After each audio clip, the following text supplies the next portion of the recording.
जहां उसको कोई समझ नहीं सकता, जहां उसको कोई समझ ही नहीं सकता और ना कोई समझ पाया है आज तक। ऐसे घर में रहने का दर्द एक स्त्री ही समझ सकती है।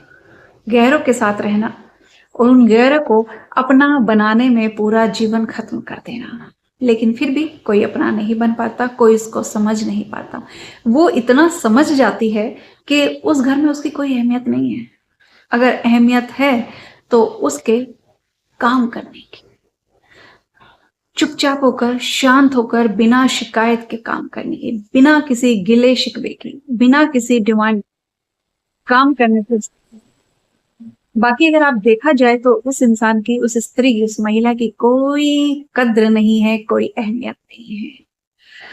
तो एक ऐसा जो दर्द होता है, जो एक ऐसी तकलीफ होती है, जो ऐसी पीड़ा होती है ना, वो सिर्फ और सिर्फ वही समझ सकती है जिसने ये सब सहन किया हो। वो इंसान कभी नहीं समझ सकता जिनके साथ वो महिला रहती है। उस घर के सदस्य कभी नहीं समझ पाएंगे। अगर ससुराल वाले कुछ कहेंगे तो सिर्फ वो इतना ही कहेंगे कि तुम्हें रहना नहीं आता, तुम्हें सब कुछ चीज मिल रही है, तुम्हें किस चीज की कमी है? सिर्फ और सिर्फ तुम्हारे अंदर कमी है, तुमसे रहना नहीं आता। अगर आपने अपने आसपास में ऐसा होते हुए देखा है या किसी के साथ ऐसा हुआ है, तो आप इस पे मुझे अपनी राय जरूर बताइएगा कि